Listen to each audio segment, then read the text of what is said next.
Okay, kabayan, sa araw na ito kasama po natin si Rona May Marquez. Ano po? Itong hawak po namin kabayan, guwapol at saka ubas. Anong klaseng ubas to? Ito po, Red Cardinal. Ito po yung pinaka-adaptable na itanim sa ating weather dito sa Pilipinas. When you say adaptable, kahit anong klaseng lupa pwede? Yes sir, basta hindi lang siya nababaha and medyo open yung area ang pagtataniman natin. Okay. At ilang taong ka na naririto at ang pamilya mo sa taniman ng ubas at guwapol? Yung father ko po, 3 years na nag-work, even my mother. Ako po, 2 years pa lang. Okay. At marami na kayong natutunan. Yes, a lot po. At kung matututunan ang pinag-uusapan natin, ako ba si Ka Jerry ng ating alamin, madali bang matututo? Madali lang sir kung isinasa puso mo lahat ng matututunan mo kay Sir Lomboy. Isa sa puso natin, mabigat yun ano. Okay, sa napansin namin dito, ang ubas natin, mga ilang poste, ilang halaman, ilang vine. More than 300 vines po siya. Even our intercropping na guwapol. Ang guwapol mo, 300 din. 350 sir. Napansin ko, 2x2 ang mga distansya, ano? Kasi po lalago yung sa ilalim, yung mga ugat niya lalaki siya habang tumatagal. Okay. Ang ubas ko, ganito lang kataas, pero ang pamumunga, nakakailang kilo kayo sa bawat vine. Sa isang vine po, siguro more than 5 kilos. 5 kilos sa isang vine. Ilang beses ako mag-aani sa loob ng isang taon? 3 times a year po tayo mag-aani pag nagtanim po tayo ng grapes. Okay, at ilang taon naman ako aasa na ko meron na kaya ako makukuhang bunga Sir, 10 months meron na tayong harvest. ng ubas. Yes, sir. Kasi 7 months from planting, we have to prune the grapes. After 3 months, we will wait. Lalabas na po yung mga berries niyang kanina. Ganon. Pagkatapos kailan ko aanihin yung grapes ko? Pag lahat po ng colors ay red na, dark na siya lahat, ready na po siya for harvest. Okay, wala pa 2 years. Wala pa, sir. Yung sa seedling ko, mga ilang buwan, ilang taon yung seedling? Pag gagamit, Buto, di ba? yung seedlings po, it comes from cuttings ng grapes. Cuttings yan. Yes. Okay. Ang cuttings ko, tinuso ko na. Opo, 1 month. Kailan ko ililipat? 1 month old, pwede na po siyang i-transplant. Pag lumabas na po yung anim niyang dahon. Pagka-anim na. Hindi pa ako mag-aabono, no? Hindi pa, sir. Okay, kabayan ko, Rona May Marquez, ang ating pong kasama sa pagbibigay po ng introduction natin sa ubas, sa guwapol, dito po sa ating palatuntunang ating alamin. At syempre, naku kabayan ko, marami kayong matututunan sapagkat hindi po nagmamaramot si Ginoong Lumboy na maituro po sa ating mga kababayan ang pagtatanim po, wastong pagtatanim. Ang tamang pagtatanim ng guwapol at saka ng ubas kabayan. Okay, kabayan, sa ngalan po ni Rona May, ito po naman ang inyong lingkod ka Jerry Geronimo sa Grape Farm sa palatuntunang ating alamin.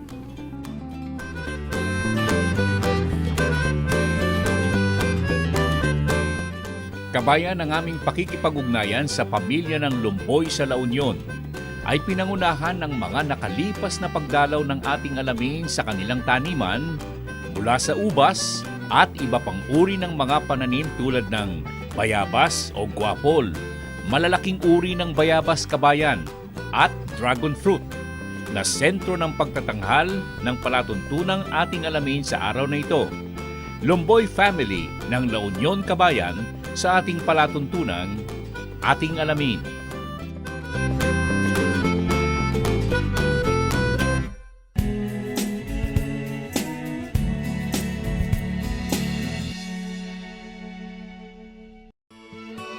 The Filipino local flavor never ceases to amaze one's taste.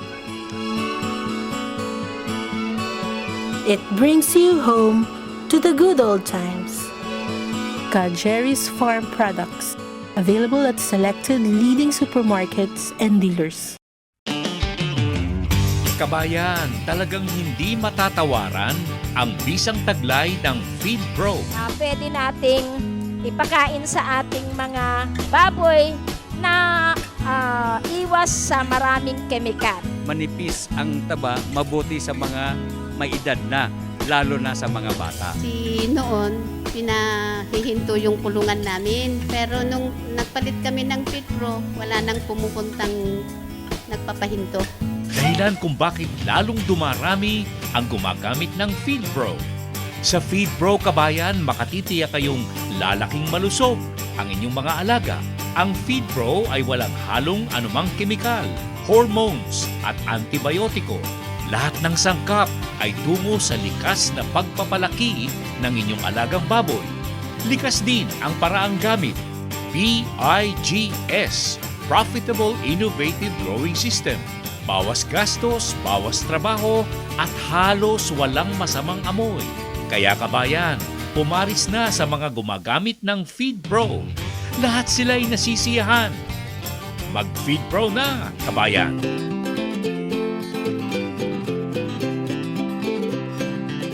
Okay kabayan, huwag po kayong lalayo sapagkat very interesting ang ating pong paksain sa araw na ito. Ang ubas po, great farm na ating dinayo sa palatuntunang ating alamin after 35 years kabayan sa ating pong pamamalagi sa Himpapawid. Okay kabayan, mamaya po dagdag kaalaman pagkalipas lamang ng ilang paalala.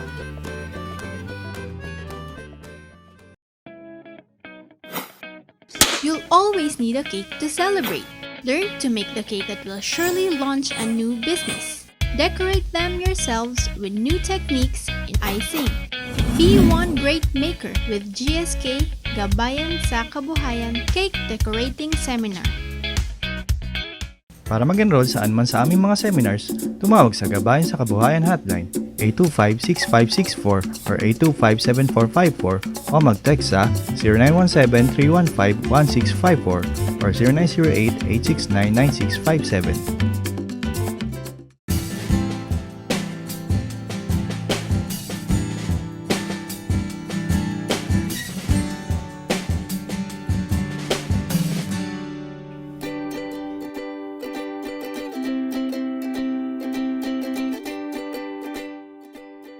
Okay kabayan, patuloy po tayo sa ating mga talakayin ukol sa mga nahihiling sa ating palatuntunan sa pag-aalaga ng iba't ibang uri ng baboy na matataas ang lahi.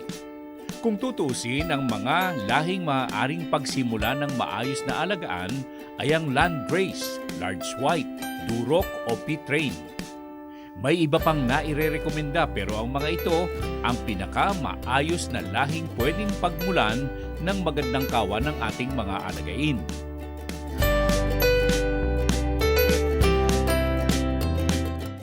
Chito, ano ang pinakamagandang uri ng baboy na talagang mairerekomenda mong ipalahi at ipagamit sa ating mga kababayang nag-aalaga ng baboy? Ang pinaka magandang alagaan sa aming standards yung kombinasyon ng Landrace at saka Large White, yung F1. Bakit po? Well, madali siyang alagaan, mabilis lumaki yung mga anak, maganda quality ng karne. Ayun, very docile pa. Anong kaibahan nito sa mga tinatawag natin mga hybrid na uri ng baboy? Mayroon bang hybrid na baboy? Meron, madaming hybrid na baboy. Ang kaibahan niya yung mga F1 na yan, since nanggaling sila sa mga pure breed parents, yung offsprings, for as long as na hindi mo hinaaluan ng terminal lines kapareho ng Duroc o P-Train, yung mga anak, pwede mo pang gawing breeders. Saan yan? Na pure breed? Yung produce ng pure breed na baboy. Let's say yung meron kang purong Landrace, tapos i-cross mo sa pure Large White, yung anak nun, F1. From there, makakakuha ka pa ng mga breeders.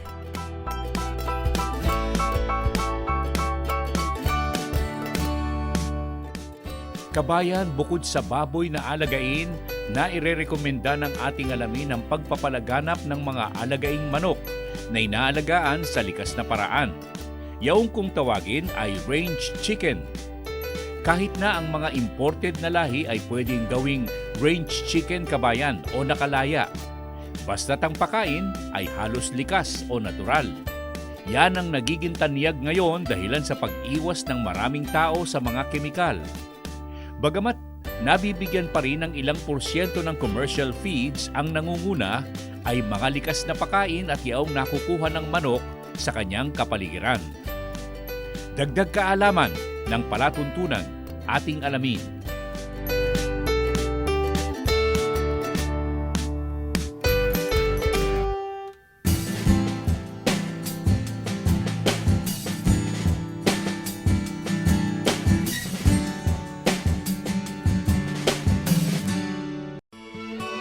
the Filipino local flavor never ceases to amaze one's taste. It brings you home to the good old times.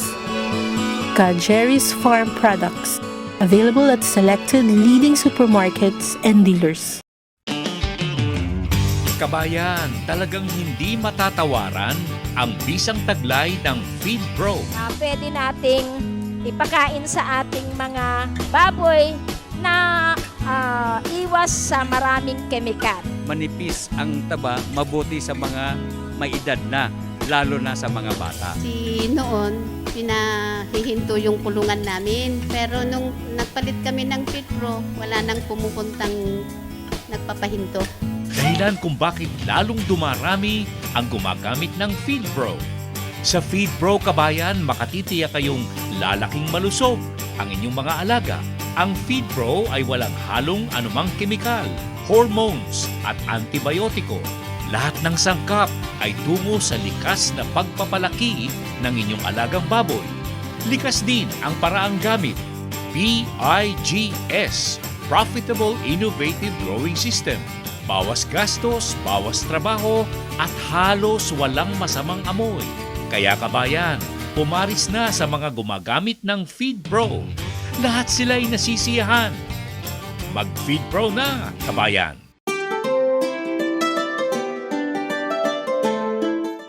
Ang isusunod po natin, kabayan, ay mga ulat at sagot sa mga tanong na ating tinatanggap ukol sa mga naipalalabas ng ating alamin sa telebisyon, sa YouTube at sa Facebook. Q&A pagkalipas lamang ng ilang paalala.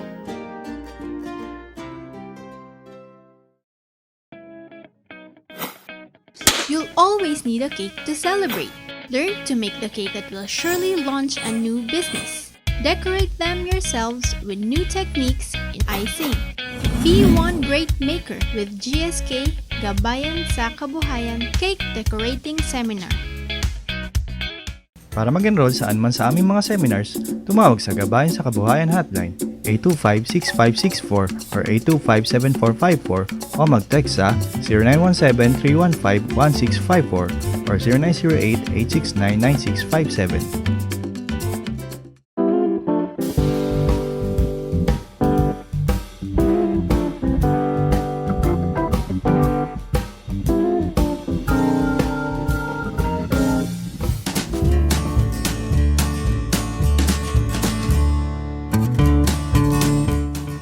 Okay, kabayan, alam po ninyo, dahilan po sa nais ng marami nating tagapanood ang gustong pumasok sa pag-aalaga ng iba't ibang uri ng hayop. Naipapayo po namin na magsimula kayo sa produksyon ng mga hayop tulad ng manok. O kung may access po kayo sa mga alagaing tulad ng itik para sa produksyon ng itlog. Subukan po ninyo sapagkat may magandang market po o pamilihan ng mga ito.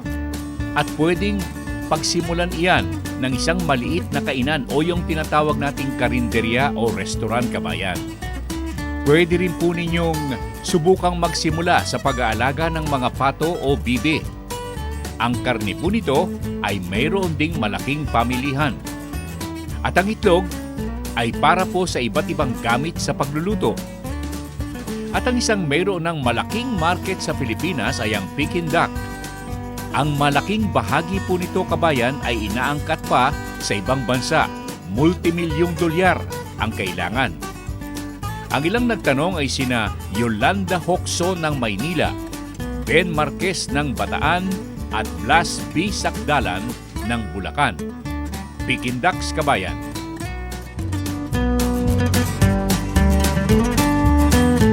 Itong Peking duck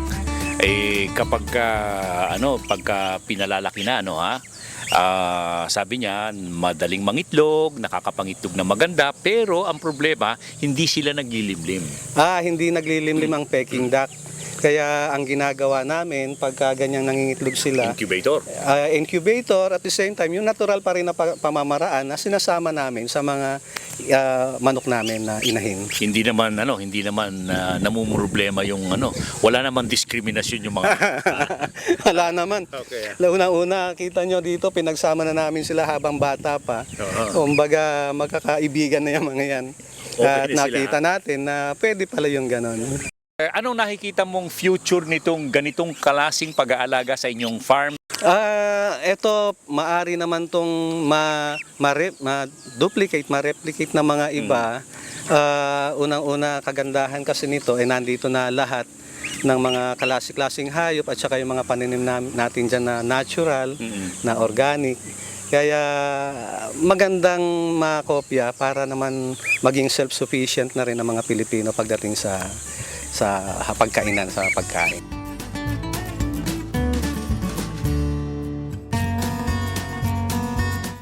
Kabayan, hindi mauubusan ng proyekto ang Pilipinas na okay na pasukan at magbibigay sa inyo ng kita at aliw.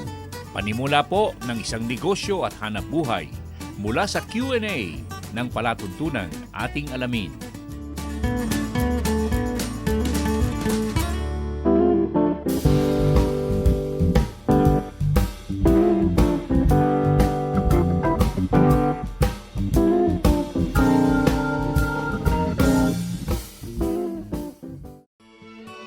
The Filipino local flavor never ceases to amaze one's taste. It brings you home to the good old times. Jerry's Farm Products, available at selected leading supermarkets and dealers. Kabayan, talagang hindi matatawaran ang bisang taglay ng Feed Pro. Pwede nating ipakain sa ating mga baboy na iwas sa maraming kemikal. Manipis ang taba, mabuti sa mga may edad na, lalo na sa mga bata. Noon, pinahihinto yung kulungan namin. Pero nung nagpalit kami ng Feed Pro, wala nang pumupuntang nagpapahinto. Dahilan kung bakit lalong dumarami ang gumagamit ng Feed Pro. Sa Feed Pro, kabayan, makatitiyak kayong lalaking malusog ang inyong mga alaga. Ang Feed Pro ay walang halong anumang kemikal, hormones at antibiotiko. Lahat ng sangkap ay tungo sa likas na pagpapalaki ng inyong alagang baboy. Likas din ang paraang gamit. PIGS, Profitable Innovative Growing System.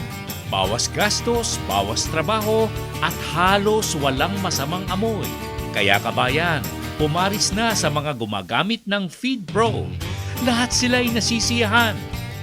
Mag-Feed Pro na, kabayan!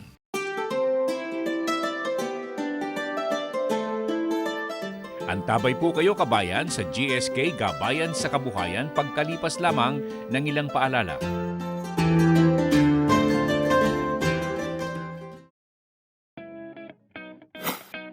You'll always need a cake to celebrate. Learn to make the cake that will surely launch a new business. Decorate them yourselves with new techniques in icing. Be one great maker with GSK Gabayan sa Kabuhayan Cake Decorating Seminar. Para mag-enroll saan man sa aming mga seminars, tumawag sa Gabayan sa Kabuhayan Hotline 825-6564 or 825-7454 o mag-text sa 0917-315-1654 or 0908-869-9657.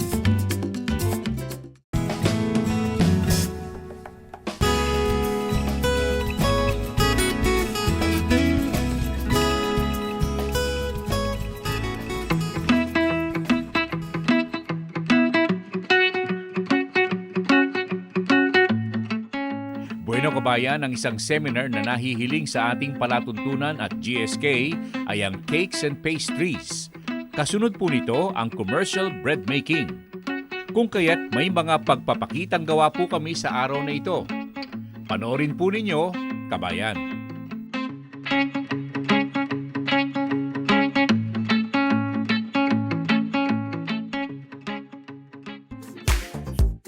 Ito po ngayon ay isa sa mga demonstrations ng paggawa ng cake.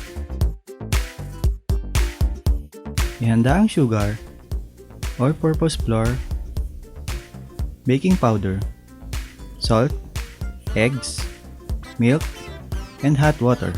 Pagsama-samahin lahat ng dry ingredients at haluin.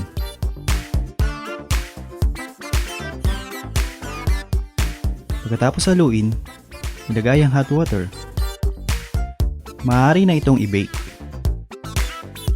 Pagkatapos i-bake, maaari na itong kortehan at pahiran ng icing ayon sa ating kagustuhan at paggagamitan. Ganito po ang finished product ng ating cake.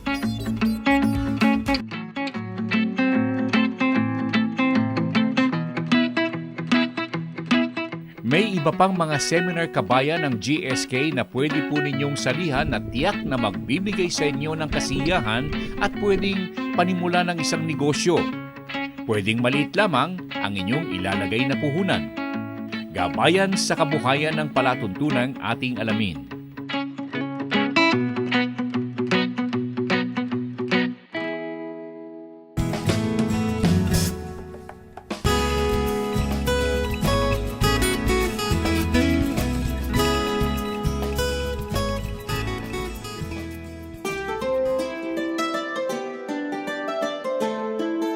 Okay kabayan, mamayang kaunti babalikan po natin ang pulong-pulong pangkabuhayan at ihahatid po namin sa inyo ang ilang kasagutan sa mga problemang kinakaharap ng ilang nag-aalaga ng baboy. Mamaya, pagkalipas lamang ng ating alamin Advertisers Directory.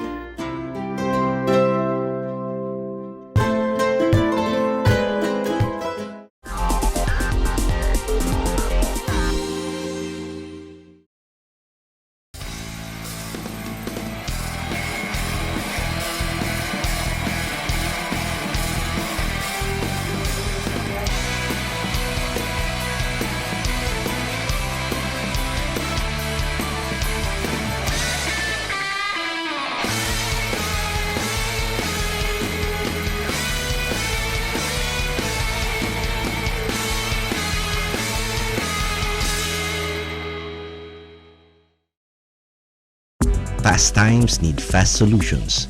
That's where Infotex comes in.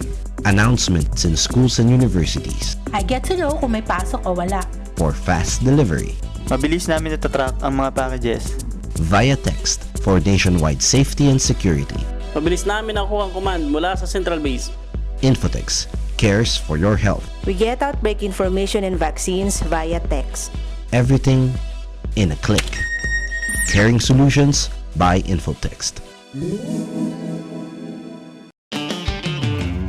Kabayan, talagang hindi matatawaran ang bisang taglay ng Feed Pro. Pwede nating ipakain sa ating mga baboy na iwas sa maraming kemikal. Manipis ang taba, mabuti sa mga may edad na, lalo na sa mga bata. Noon, pinahihinto yung kulungan namin. Pero nung nagpalit kami ng Feed Pro, wala nang pumupuntang nagpapahinto. Dahilan kung bakit lalong dumarami ang gumagamit ng Feed Pro.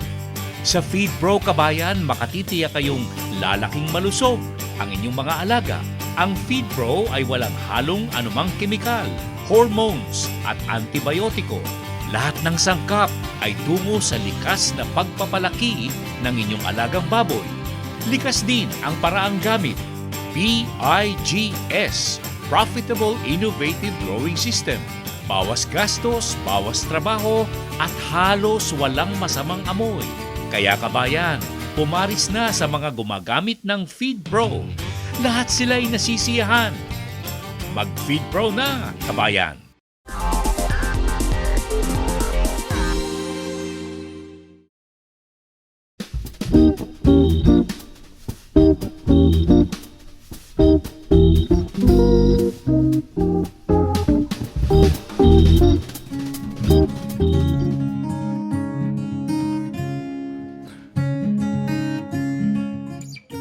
Bueno kabayan, dahilan po sa mga paksang tinatalakay ng ating alamin, sa mga pulong-pulong na ating naisasagawa sa iba't ibang panig ng kapuluan na ating naipakikita sa extension service ng ating palatuntunan, narito ang ilang katanungang tanggap ng ating programa na nasagot naman ng mga dalubhasa sa paghahayupan ng kumpanyang Feed Pro.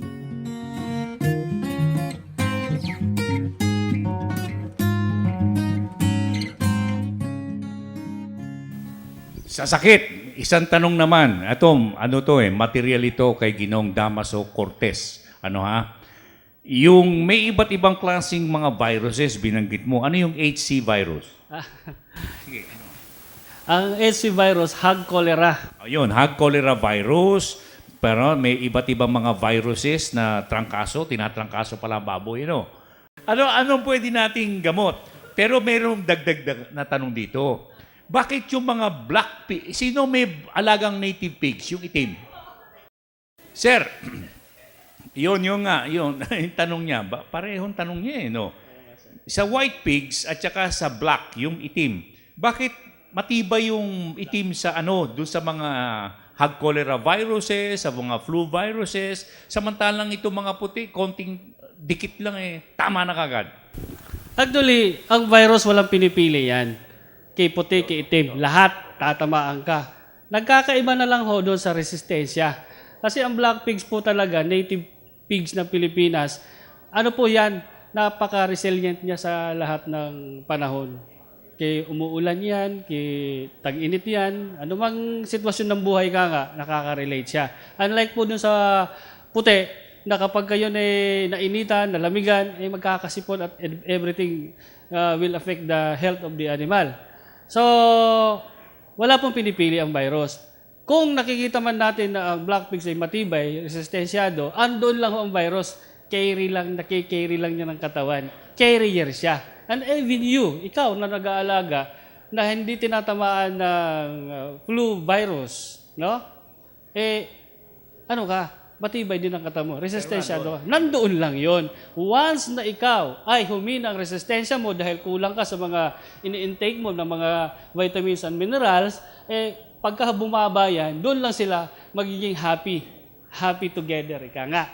At ikaw tatamaan ka. Maging ikaw, magkakasakit ka. Kasi, kaya nga po pinagbabawal namin na kapag ka ang isang caretaker, may-ari o sino man, na merong lagnat, na inuubon, may dinaramdam sa katawan, huwag kayong pupunta sa mga alaga niyong hayop, lalo sa baboy at manok. Sigurado tatamaan din sila. Kaya huwag kayong, halimbawa, ano ngayon ang tanong, anong gamot para wala naman mag-aalaga kundi sila. Di ba? Anong gamot? So, simple lang kayo, uminom muna kayo ng maraming tubig araw-araw. Tapos, vitamin C, kumain sa oras, 3 times a day, magmerienda pa kayo. Palakasin niyo resistensya sa madaling salita. Pagka kayo malakas ang resistensya, kahit lumapit kayo sa baboy, hindi kayo magkakasakit. Ika nga, ang virus, lalapit lang sa inyo, pero hindi kayo magkakasakit. Okay? So, una niyong gagamutin sarili niyo. Okay? Huwag kung ikaw ay may sakit, hindi, kaya ko to, baboy lang muna ang gagamutin ko. Ikaw laging pumupunta sa babuyan mo, manukan mo, hindi mawawala sakit doon dahil ikaw ang nagtatransfer ng mikrobyo. Unang-una, gamutin mo sarili mo. Di ba? Tapos, gamutin mo ang alaga mo hayop.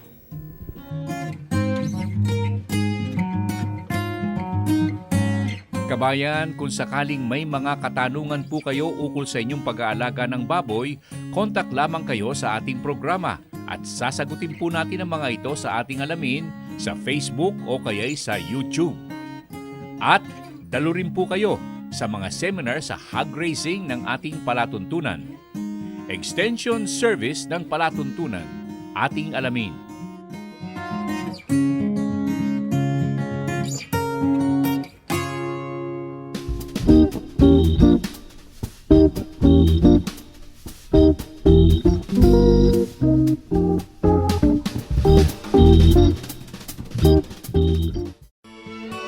The Filipino local flavor never ceases to amaze one's taste. It brings you home to the good old times. Jerry's Farm Products, available at selected leading supermarkets and dealers. Kabayan, talagang hindi matatawaran ang bisang taglay ng Feed Pro. Pwede nating ipakain sa ating mga baboy na iwas sa maraming kemikal. Manipis ang taba, mabuti sa mga may edad na, lalo na sa mga bata. Noon, pinahihinto yung kulungan namin. Pero nung nagpalit kami ng Feed Pro, wala nang pumupuntang nagpapahinto. Dahilan kung bakit lalong dumarami ang gumagamit ng Feed Pro. Sa Feed Pro Kabayan, makatitiyak kayong lalaking malusog ang inyong mga alaga.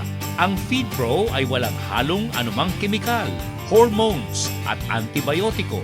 Lahat ng sangkap ay tungo sa likas na pagpapalaki ng inyong alagang baboy. Likas din ang paraang gamit. PIGS, Profitable Innovative Growing System.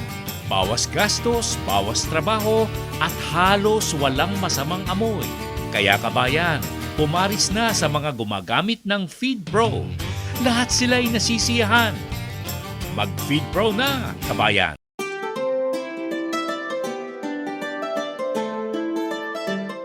Naku, kabayan, nakita po ninyo ang pag-iespasyo 2x2 ang sa ubas, kabayan ko, 2x2 sa mga gwapo ano po na ating naipakikita. At yan po ang tamang espasyo. Kahit na po sa isang maliit na taniman, pwede kayong kumita, pwede kayong masiyahan at pwede pong maging maganda ang kalalagyan ng nasabing mga halaman at tulad po ng ubas at ng bayabas, kabayan. Okay, huwag po kayong lalayo. Mamayang kaunti, ipagpapatuloy po natin ang ating mga pagpapakitang gawa, ang ating piling-piling kabayan sa palatuntunang ating alamin si Ginoong Avelino Lumboy, hari ng ubas at ng bayabas, kabayan sa Pilipinas. Pagkalipas lamang ng ilang paalala.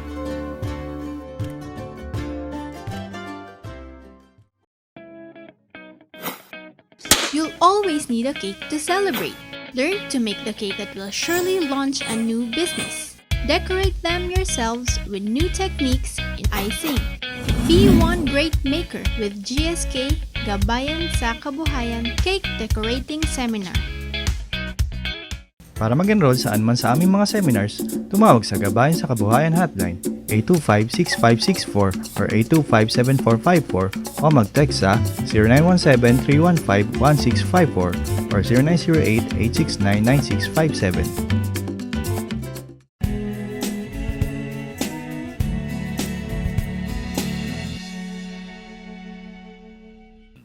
Abe, matagal ng panahon tayong nagkaniig at nagkasama sa palatuntunang ating alamin at marami nang nangyari, marami nang dumating sa buhay ng Abe Lumboy, ano ha? At sa una kitang nakapiling, sa grapes tayo, sa ubas ang produksyon. At ngayon, nasa ibang halaman ka, nakagaya ng guapol, kagaya ng dragon fruit at iba pang mga halaman. Ito ba nangangahulugan, Abe, na iniwan mo na ang pagtatanim halos ng ubas dito sa Lumboy Farm? No, ngayon marami pang grapes sa Lumboy Farms. Yun lang na-diversify because nung nagpupunta dito si President Cory Aquino, i-lift na yung importation. So what happened to my grape farms that pinalitan ko ng ibang tanim. I went to guapol production. I go to culture banana, papaya, and then high value commercial crops. Pero marami rin grapes. Still, I'm the number one grapes in the Philippines. Pero alam mo, ang nangyari ngayon, dumami nagtatanim ng ubas at nagbebenta ng grapes dito sa Bawang La Union. Ano? Ito ba nakabuti o hindi nakatulong sa production mo ng nasabing halaman?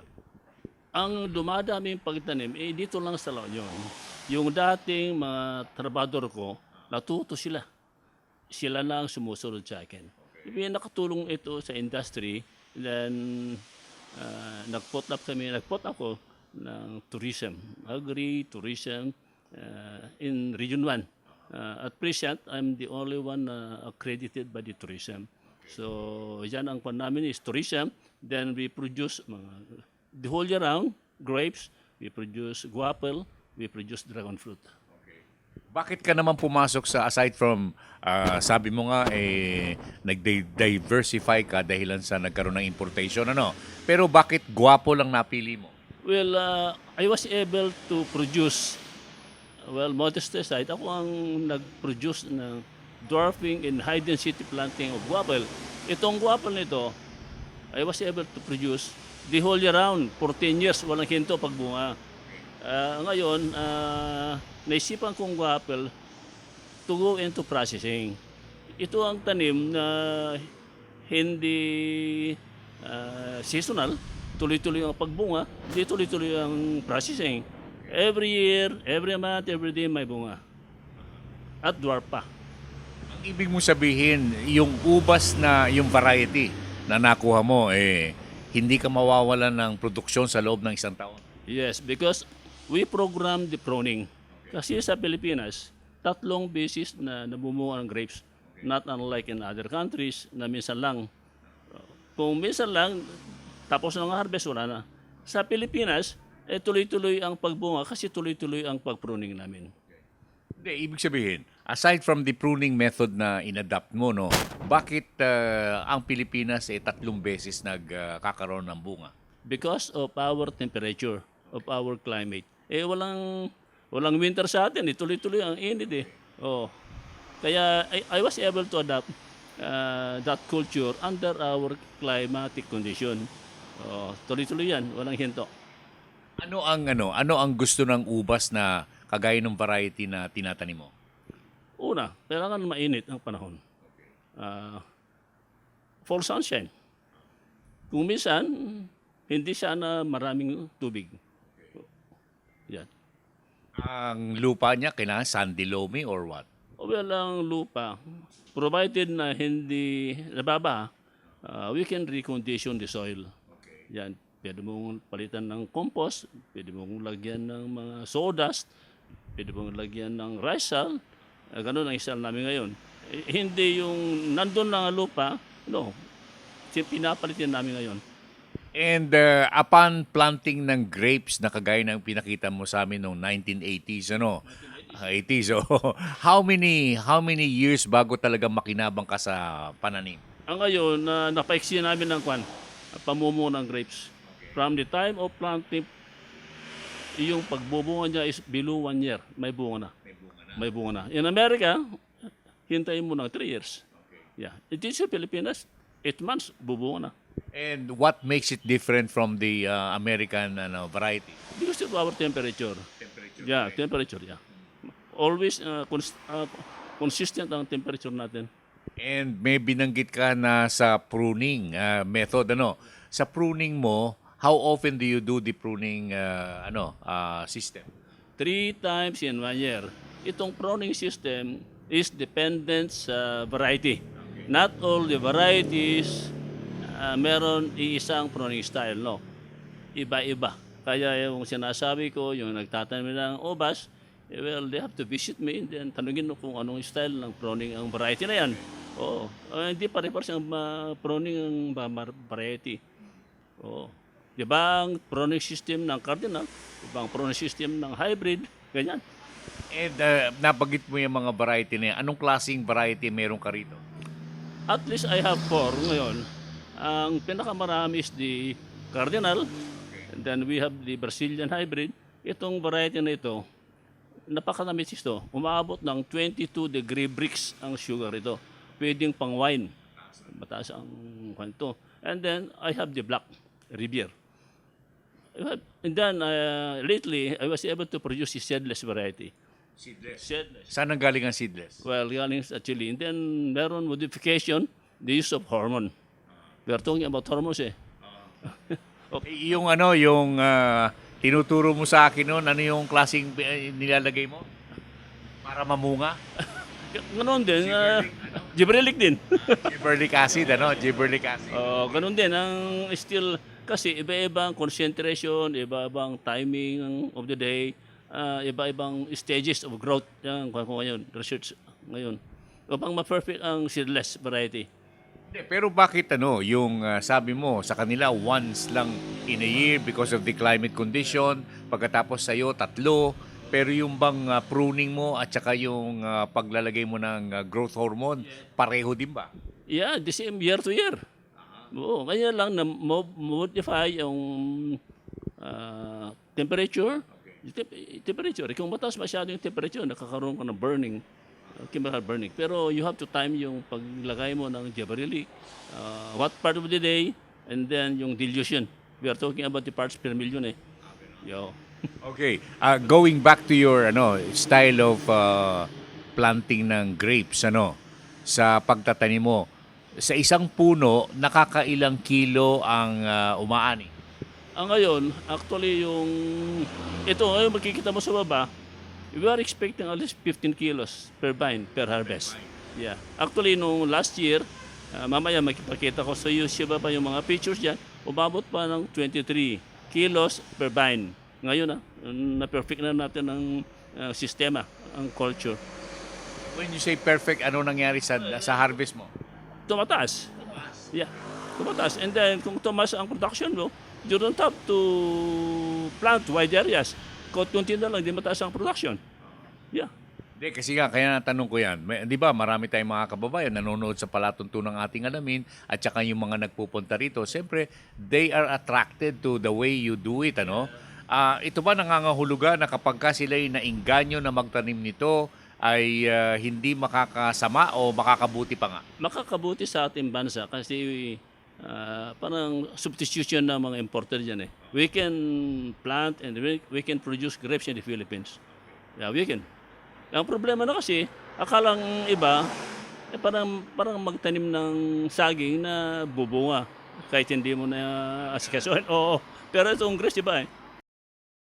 And anong nakikita mo overall? Anong nakikita mo sa future sa agriculture and fisheries dito sa country? Ang problema natin ngayon, not only in the Philippines but worldwide, is the production of food. Not only that, our area for production in the Philippines hindi naman lumuluwang. So ang gawin natin dito is to use less productive areas in agriculture, yung hindi masyadong maganda, and then we have to use what we have already in agriculture. Kung area mo is naka-specific na yan, you have to increase your production per unit area. Hindi na yung horizontal na ganyan. Vertical lang production mo. Yan ang pan ko ngayon. If you can produce only, for example, you gain only 10,000 per hectare, itaas mo ng 100,000 through technology. Yeah. And how would you do it? Advanced technology and not only knowledge, mag-invest. Invest. So kahit meron ng technology, kung walang pera, mag-invest. Sa mga kasama kong magsasaka, I always call myself as a farmer. Well, wag yung pabayaan ng agriculture kasi dyan ang buhay natin. In my family, nakita ni Jerry, 35 years ago, I'm a farmer. Nakapag-aral din mga doktor, mga sipin yan, and mas maganda, kinikita. Ang isang magsasaka, kung magaling ang magsasaka, kailangan magaling ka upang kikita ka. Well, ang appeal ko sa gobyerno, they have to add investment and research and agriculture, and then dagdagan ang investment. So, yung ngayon, kurang ang irrigation. For example, how can you infrastructure? How can you produce rice? Wala kang tubig. So, kaya noon yung 10-point agenda ni JM to create 6 million jobs. How can we create jobs in the countryside? You have to develop water system. O pang magparami ng tao, may jam na. Maraming nakatayang yan na lupa na walang production. Kaya tingnan mo, kay Jerry, yung mga tanim ko, naka-intercrop, 3 crops pa, isang lote. May kamatis, may guapel, may grapes. We produce plenty. Pag na farmer.